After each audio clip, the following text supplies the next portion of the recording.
Good afternoon, everyone. Please rise. As we begin our meeting today, welcome to the Cade Museum for this Rotary Club of Gainesville meeting for Tuesday, May 9th. I'm Tom Collette, your Sergeant at Arms. Please silence your cell phones. Guests and visiting Rotarians joining us virtually via Zoom, identify yourself in the chat. And if you're watching this after the fact on YouTube, send us an email, info@rotarygainesville.org. We begin our meeting today, as we do, with Pete Enwall, a joke, a song, and the pledge. Pete, the podium is yours.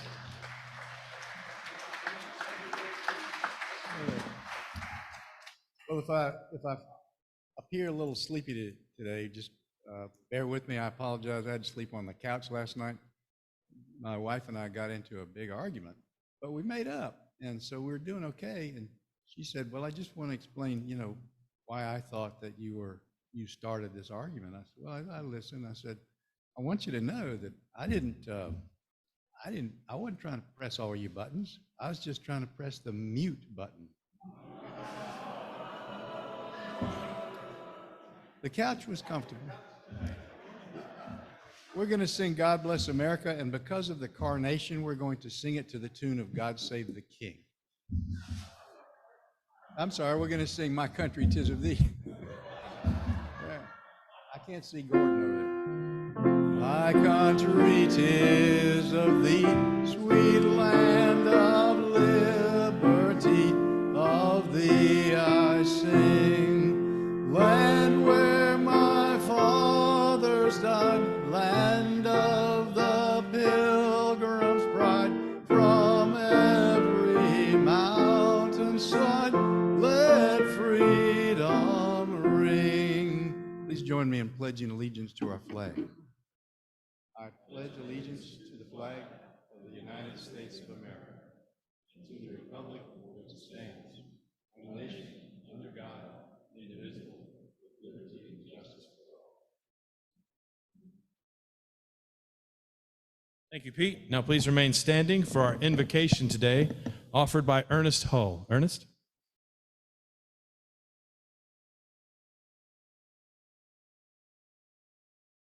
Let us pray. Most gracious Heavenly Father, we thank you for this day that you've allowed us to have. We ask, Lord, that as we fellowship around this table, that you would make our fellowship blessed, and that you would just continually be with this club as we strive to do good within the communities which we serve. Lord, we ask your blessings upon this food and us. In your name we pray. Amen.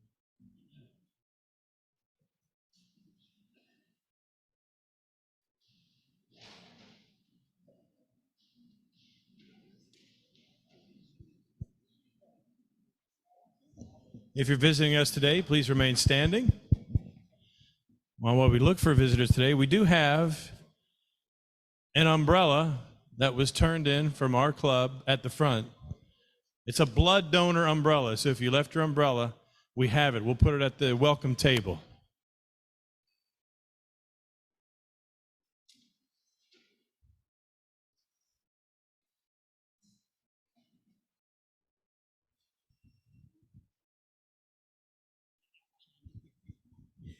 Good afternoon, Rotarians. My name is Helen Gilstrom, and my guest today is Alan Gearing, and he is the finance director at the Bread of the Mighty Food Bank.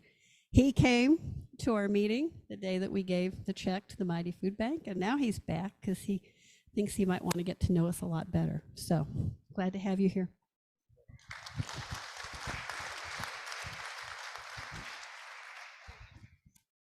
Welcome. Any other visitors?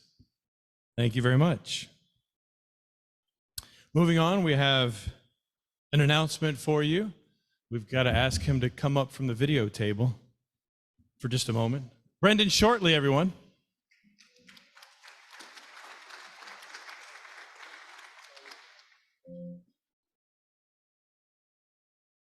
Hello, everybody.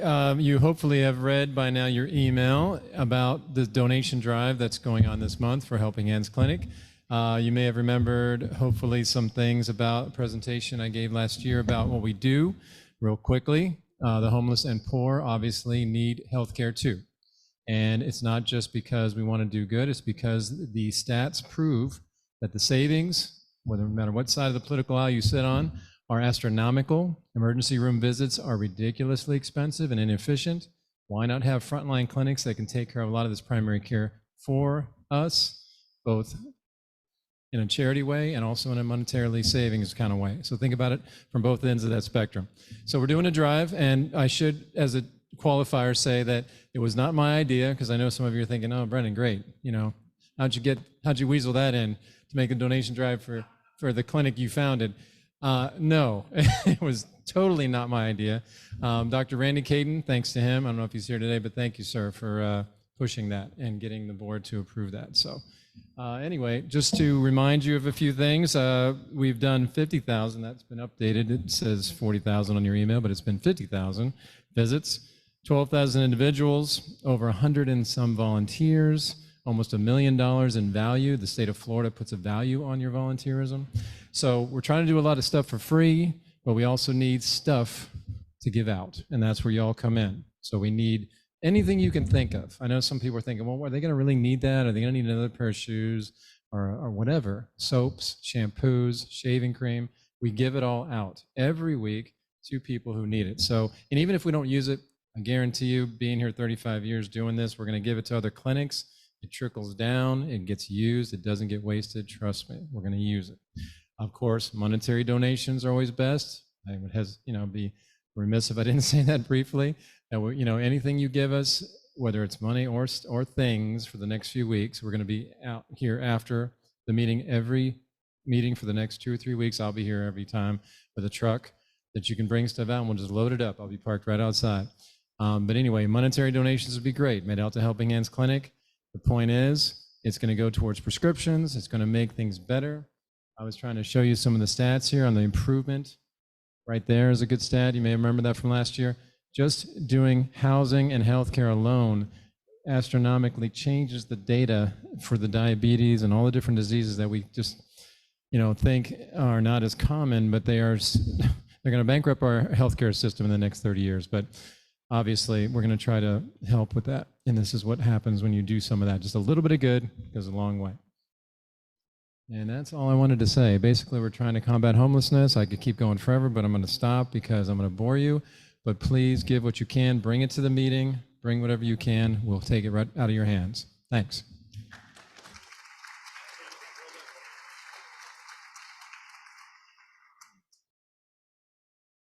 In case you forgot, Mother's Day is this Sunday, with a timely poem to honor the occasion.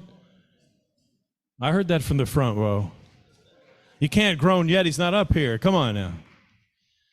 I really enjoy his poetry. Please welcome your fellow member with a poem dedicated to Mother's Day, John Gregory. All right, buddy. Good. This poem is called Ode to Ma Barker. 2 boys for Mom's Day got her bling, but wanted to get one more thing. Ma Barker was her name. Yeah, the one with the fame. So they'd go ahead and sing. M is for the millions that we've stolen. U is for the other guy, he's dead. D is for the diamonds with their sparkle. D for Dad, the guy you should have wed. E for extortion, that we're good at.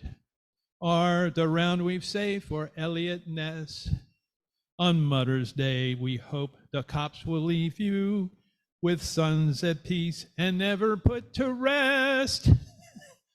Happy Mother's Day.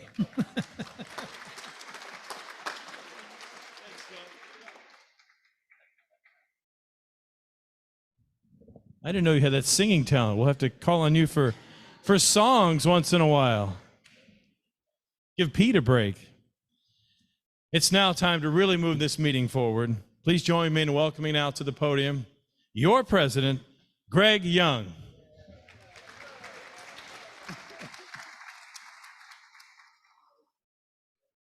Thank you, Tom. Wow.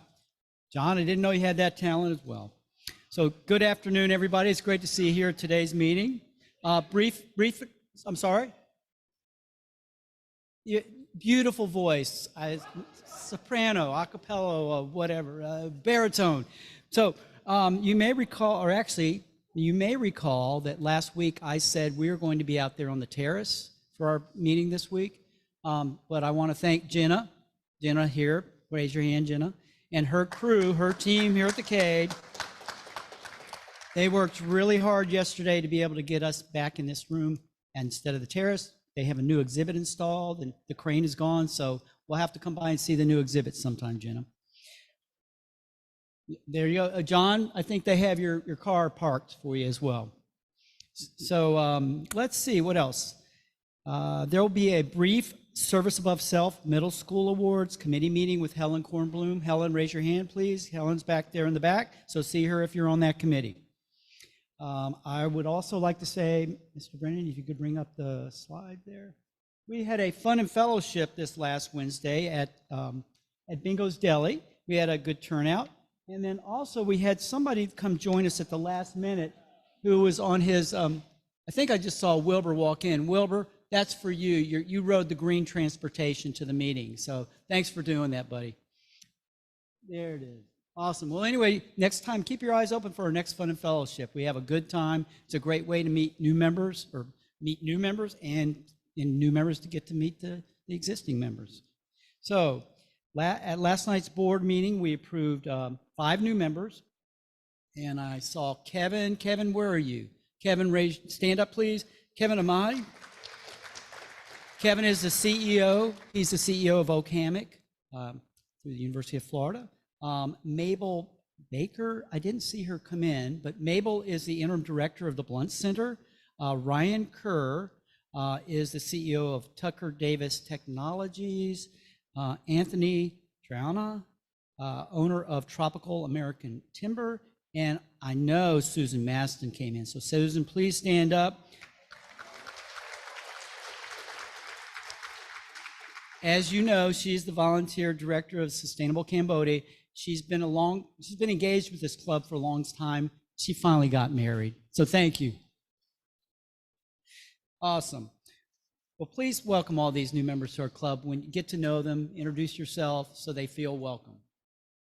The board also voted to approve 5 mini libraries to be installed in underserved neighborhoods by members of our club and members of the Rotaract Club of Gainesville. We looked into the details of how to make those things work, so just know that your board used the money from your do-goodery fund on those units, those mini libraries, and we'll do our due diligence to make sure they're utilized and they're maintained. So thank you. Let's see, and moving on. Reminder that our district assembly and conference is this Friday and Saturday over at Flagler College in St. Augustine. A number of us have already signed up. If you can join us, please do. It's not too late to sign up. If you have any questions, just let me know. Rotary Rebuilding Together, it's an annual project we do. That is coming up. Just wanted to get you on your calendars. Saturday, May 27th. Saturday, May 27th is the Rebuilding Together project for this year. Ryan Thompson usually heads that for our club. He's unfortunately not here today, so he wanted me to make that announcement. Let's see. I think at this time, what I'd like to do now is bring up Mike Conroy to host today's program. So Mike, come on up.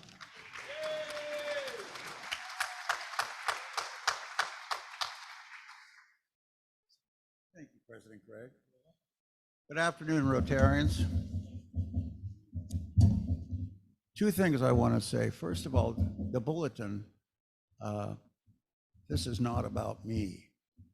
What we're doing today is about these young people over here and what they bring to us, which is a lot of hope and inspiration for the future. The second thing I'll say is that I first joined Rotary in 1992 in Poipu Beach and Kauai. And in that period of time, 30 years, I've done a lot of projects, from rebuild projects. We rebuilt, we called it Cat House in Kauai, but we did, and over here we've done a lot of rebuilding projects, and we've rung bells for the Salvation Army. Of all the projects that we've done, the most important to me, that it's given me the most gratification, is the youth speech program, because it's given me the opportunity, and you as well, through these finals, to see these young people and hear what they have to say. And there's a lot of cynicism about the youth, I think, in this world, and they each carry little lights that they bring not only to this room, but to our community at large. I'd like to introduce, first of all, the Youth Speech Committee. Besides myself, Ms. Jenna Hostis, Mary Crane, and Pete Enwall have been invaluable in helping process and herding cats for the last couple of months. The contestants that we have today and their representative schools are Mr. Joshua Francis, who is a senior from Newberry High School, and Oliver Flanagan, who is from Santa Fe. I'm going to say it correctly, Jemiah Hunt, who is also from Newberry. She is accompanied by her mother, Mrs. Hunt, who is to her left. Dinah Strode, who is a junior from Newberry High School. And her dad, Brian. Say hi, Brian. And we lucked out and we got the principal, Mr. James Shepard, who informed me that Newberry High School recently had, was it last year, 100% graduation rate.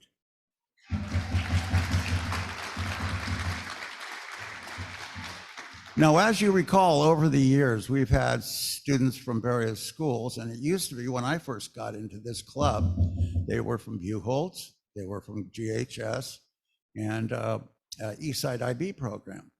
But we have a number of high schools. We have Oak Hall, we have Santa Fe, we have GHS, we have Newberry, and we weren't seeing these kids. So what I've tried to do is reach out and get some of those young people. So this year, we had students who applied to the preliminary round from, let's see, we had Santa Fe, Newberry, Oak Hall, obviously Newberry, which has done a heck of a job with their student speaking. GHS, I mean, all of the schools except for one, I think. We haven't gotten PK Young in yet, but we will. So the procedure today is each of these students is going to do a presentation on my responsibilities as a citizen of the world, which is a kind of broad, sweeping topic, but I think they do a pretty good job of this. And this is where they hold the light for the rest of us. You know, as we pass on, these guys are going to carry the torch. And so they have a heavy load, really. Once all the speakers are done, the judges will add up the scores, we'll go into another room, tabulate, and we'll arrive at 4 winners in declining first place, second place, third place, and fourth place. First place will receive a $500 award, second place a $300 award, third place a $200 award, and the fourth place a $100 award. And this was approved by the board last night. And I think it recognizes not only the importance of what they do, but the value of their time and their presentation. So without any further ado, I would like to introduce the first draw by random selection was Mr. Joshua Francis from Newberry High School.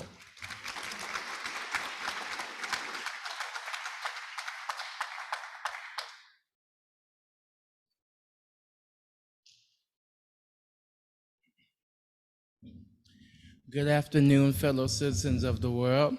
It is an honor to address you all today, and I would like to take this opportunity to talk about my responsibility as a citizen. In today's interconnected world, we are all citizens of the world, and our actions have far-reaching consequences. As citizens, we have certain responsibilities that we must fulfill to make this world a better place, not only for ourselves, but for our future generation. A responsibility that I take courage to recognize will be our common humanity. I believe I must acknowledge that we are all part of a larger community and that we share a common destiny. I believe this means treating people with respect, compassion, empathy, regardless of their race, religion, nationality. It may sound like a cliche, but I believe I am expected to fulfill the duties of behaving in a responsible, sustainable manner, as well as being mindful of my impact on the environment and take steps to reduce my carbon footprint. I should also consume responsibly, as well as support sustainable businesses. I also reduce my waste. I truly believe that my responsibility is also to be mindful of my actions in the communities I live in, which play a big role as a young man and youth. One of the significant duties that I do bear to recognize and encourage is peace and harmony. I push to respect cultural diversities and promote dialogue, as well as understanding between different communities. I work towards resolving conflict, as well as promoting nonviolent means of conflict resolution. I believe my job as a citizen is to promote justice and equality. I firmly stand up against discrimination, not only with color, but with education, injustice, inequality, as well as promoting equal rights and opportunity for all people, regardless of their background. Yes, we may hear it in many speeches, but I believe it is my calling to help create a just and fair world where everyone has a chance to reach their full potential, such as I, as a young man who will be attending FSU in the next month.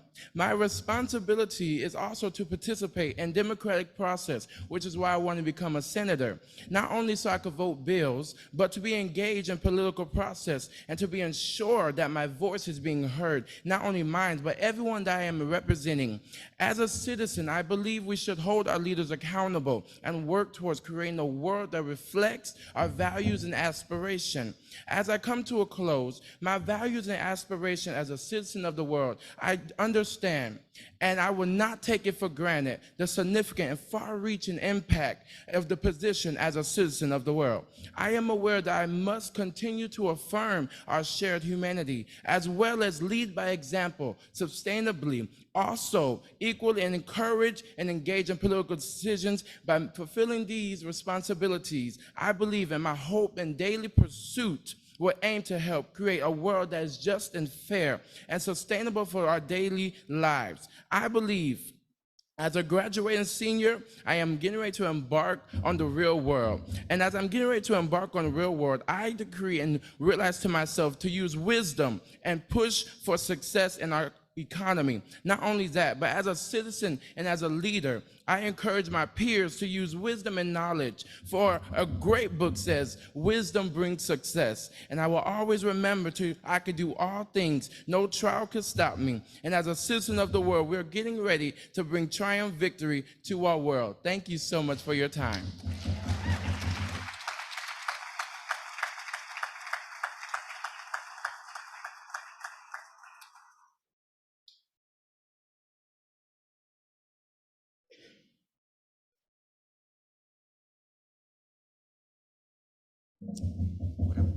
See what I mean? Now, who do we get number second? Someone stole my paper. Jemiah, you want to be second? Mom's going to stay there, though, right? Okay, Mom. Jemiah, will you please come up? Jemiah Hunt is going to talk to us.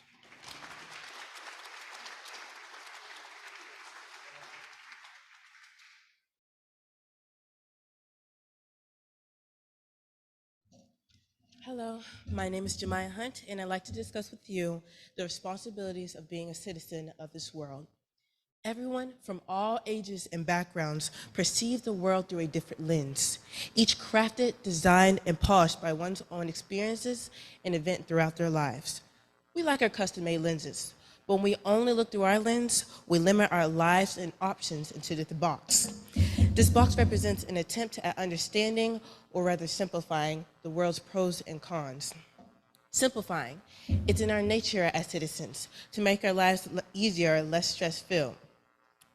But for most of us, we fail to realize when and when not to simplify. There are two types of boxes, the open box and the closed box. Those who are brave enough to open their boxes fill their lives with experiences and options. Those who prefer to look at things through their own lens cause themselves to be hesitant in accepting all sides of the world. Their boxes are closed. The closed box, something unfortunately too many of us have. Having a closed box mindset is the cost to many disputes, injustice, and violence. In other words, the barrier to world peace. But if each of us, through one step at a time, learn to slowly open our boxes, we can view situations, places, people, and views through multiple sides. Ladies and gentlemen, our role as citizens of the world is to look at the world through diversity and inclusion, to end events like witch hunts. When we think of a witch hunt, usually the first thing that comes to mind is the Salem witch trials taking place in the early 15th century in England. Because of this event, multiple women were falsely accused, imprisoned, and sentenced to death. During the time, weak government, bad weather, and low income became the common issue. This led to the accusation that witches were the cause. In other words, the Salem witch trials were led by paranoia and anger due to lack of explanation to the crisis. The definition and name of witch trial has changed to witch hunt over time. Rather than it being the actual persecution of witches, moreover, the witches are the people in the so-called wrong or cause to an economic or social crisis. Unfortunately, witch hunts have occurred too many times in history. The Holocaust, the First and Second Red Scare, and the most recent of them all, the Black Lives Matter movement. Out of all these detrimental events, they all share at least one thing in common. The targeted groups, or witches, were the source of oversimplification, making them seem to be the reason for the crisis at the time.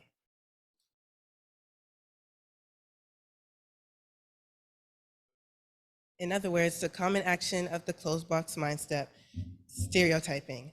As citizens, we don't mean to stereotype, but when we do, it narrows our minds to only thinking and perceiving a group as one simple thing. Whether that one thing be good or not, according to history, it just needs to be enough. Let's take a look at the Black Lives Matter movement of 2020, for instance. The movement shined light on the social injustice taken toward the African American community. Though the Black Lives Matter movement was a brewing predicament, the crossing of the Rubicon was the George Floyd incident on May 26, 2020. When video evidence was released on the cruel and unjust actions taken toward Mr. Floyd, which led to his death, the country was on an outrage. Because of this officer and other police that were caught in similar cases, it led to the common perception that all cops were bad and resulted in decreasing opinion to defund the police. The cops became the witches, and the Black Lives Matter movement became the next source to the witch hunt. For a period of time, it was like every time I saw a policeman on social media, it was them making unnecessary and violent actions toward a citizen. Like policemen were only advertised as prejudiced and criminals. And unfortunately, I almost believed it. It went against everything I'd ever known in my life. What about the school's favorite deputies who show no signs of discrimination? What about the family friend? What about the people who died on duty? In reality, not all cops are bad, but because of paranoia and angered response to the crisis, they were made out to be. Instead of stereotyping police, we should ask ourselves, how can we find a better way to educate and train our police to prevent actions driven by personal hatred? In summary, blaming one specific group for a situation does not solve it. Rather, it distracts us from using facts and reasoning. It takes one brave step to allow yourself to see multiple sides of a scenario, but also a brave person to know not to follow the crowd. But it takes all of us around the world to stand up for one without discriminating against the other. Understanding the responsibility to embrace your advocacy for justice in an Understanding the responsibility to embrace diversity and inclusion shows your advocacy for justice in an open mind and world peace. Ladies and gentlemen, the human race is capable of solving almost any issue, but it is also up to us on how we choose to pursue it. My responsibility as a citizen is to end witch hunts by being an advocate for diversity and inclusion. What will you do? Thank you.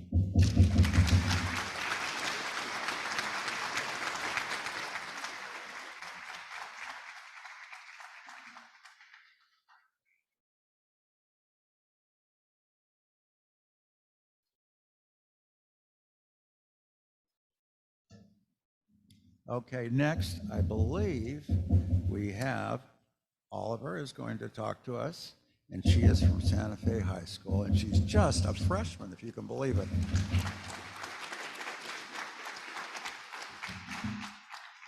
I'm a bit too short for this. Good afternoon, everyone. Today I am asked about my responsibilities as a citizen of the world. And I'm going to answer that with another question, hopefully not in the way of some annoying academic, but you get the point. This one is sparked by musician and writer Matt Johnston. It's a simple question. It asks, what traits and actions do we actively encourage and foster in this world? When we talk about responsibility, we often talk about what attributes we hold: integrity, kindness, forgiveness, and courage. These attributes are what we teach our children. Matt Johnston, going by the alias of the Narcissistic Cookbook, addresses this directly in a song and spoken piece titled The State of the Union. He asks us, the audience, the question of what personal qualities we encourage in society.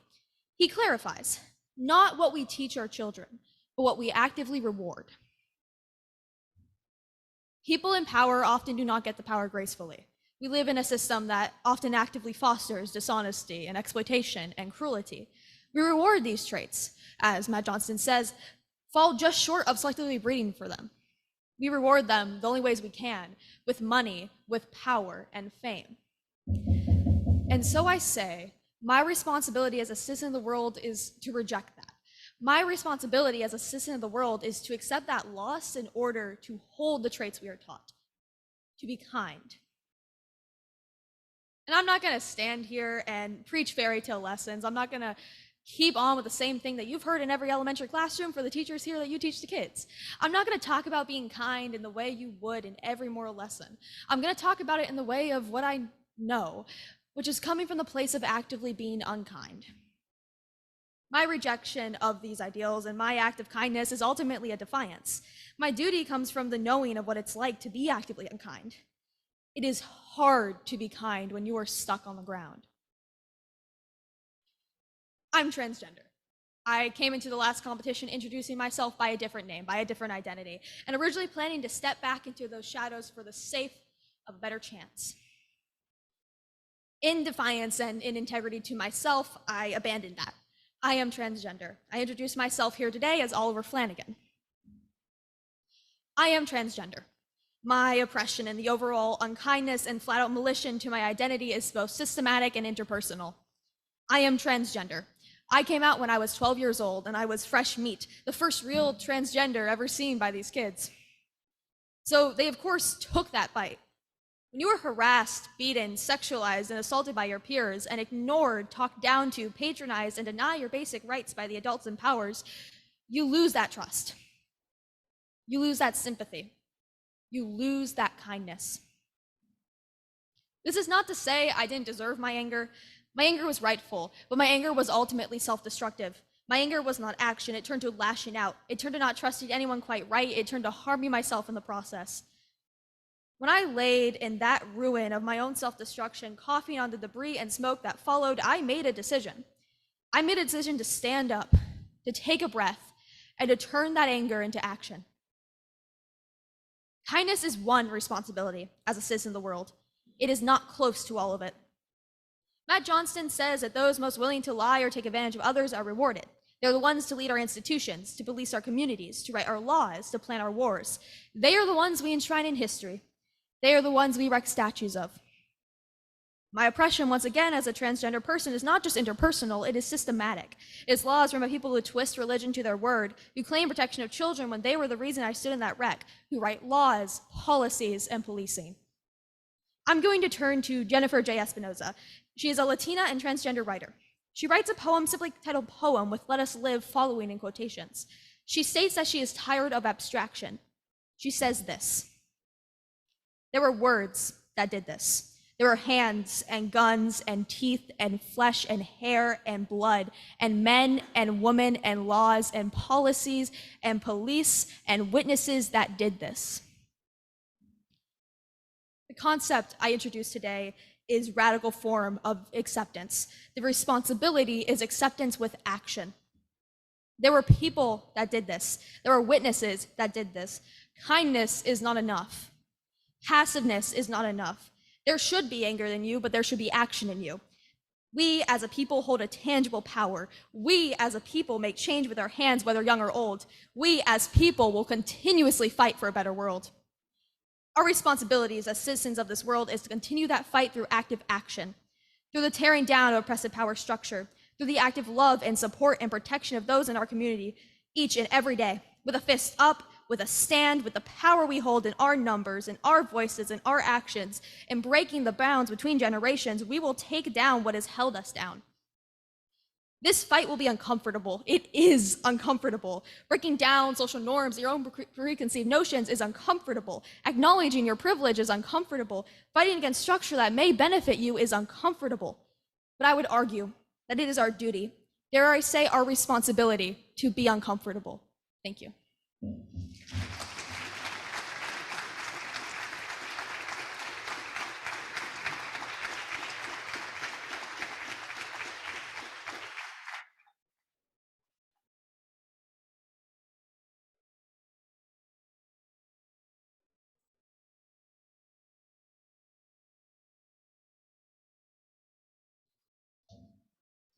I told you.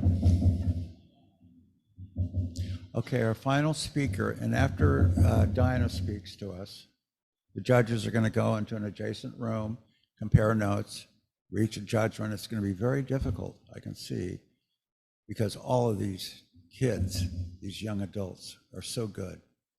But let's not hold back. The final person, and I'll point out this, we have 3 finalists from Newberry High School. And a few years ago, we had nobody from Newberry High School. So they're doing some good work out there. Dinah is a junior, and she is accompanied by her father, who has a lot to be proud of. Would you like to come up and do your presentation?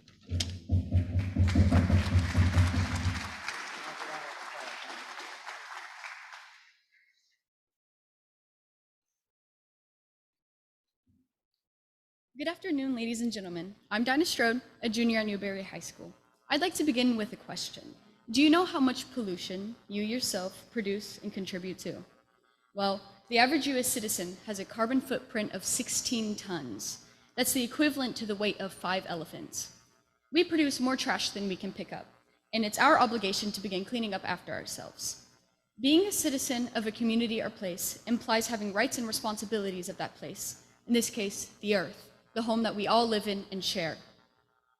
As citizens of the world, it's our responsibility to protect our home, our shared home, and leave it thriving and prosperous for our children. We must protect the infinite diversity of the world by protecting the wildlife who also share our home. It's our responsibility to make an effort towards using more public transportation to reduce the amount of carbon emissions released and clean up the trash that litters our streets.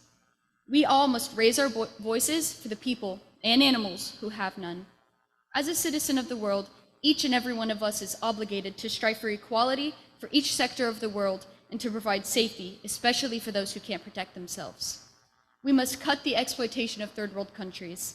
We must temper our capitalistic economy with compassion for those less fortunate and steer public policy to first provide for those in impoverished communities. We are responsible for protecting and appreciating the vast cultural diversity this world has to offer. And with doing so, we must offer equity and equality to all minorities. To do this, we must spread love, not hate. We must support one another and offer a helping hand out to all in need. We must encourage others to do the same.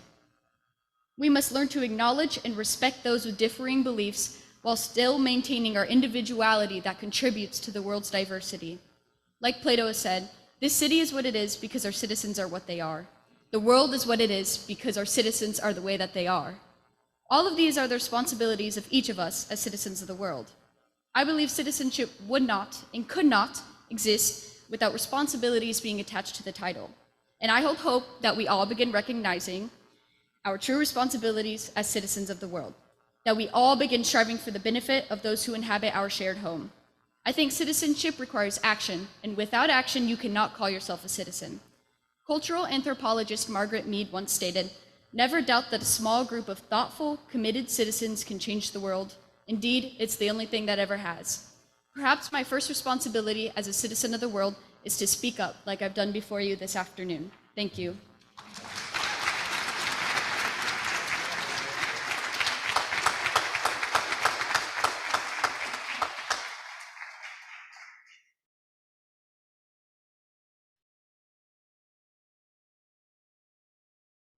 Well, at this point, we'll take a little break so we can make a difficult decision, but I think they were incredible. Thank you, guys. Thank you, Mike. I totally agree, Mike. They're very impressive. I will say, in waiting for the decision of the judges, if you would like, at your tables, please have some conversation with those around you. Get to meet people maybe you haven't met before, new members in the club, and otherwise, old friendships can strike up together until we get the judgment. So go ahead and do that, and we'll call the meeting back to order in a few minutes.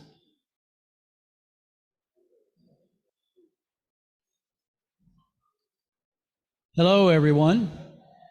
Welcome back. Welcome back. So Mike Conroy is going to come up and give us the, Mike Conroy will be up here in just a second. Mike, why don't you come on up and tell us how the judges found the results. Again, it was very tough. Hi, Ben. Good to see you. The order was like this, and again, it was very tough. Dinah Strode is number 1. Okay? You took it. Josh, number 2. Oliver and Jemiah tied for number 3. We just couldn't separate those two. So that's all on 1, 2, 3. They're great. Let's give them one round of applause. And talk to them afterwards, because these are inspiring young people. Thank you very much, you guys. Hey, Mike, I want to thank you so much for all your work on this. Every year, you've been leading this for how many years now? A long time, 10, 12 years. Long time, over a decade. So thank you for doing this. This is an important meeting and important presentation. I was extremely impressed, as our members were, by all of y'all. So I'm sure it was a very tough decision for them. And I want you to know that we all realize it's not easy. It takes a lot of courage to come up here and speak in front of a group publicly. And you guys did it with grace and with skill. So thank you. All right, Mike. Thank you, sir. Thank you very much. All right. So in wrapping up our meeting today, I think we're right at 1 o'clock. I want to give a quote that I'm sorry Buddy Goodman's not here today, because this is one of his favorite quotes about speaking, by Franklin Delano Roosevelt. You guys, you speakers may have heard this one before. Be sincere, be brief, and be seated. The lucky raffle Rotary number is 495, 495, and with that, we're adjourned.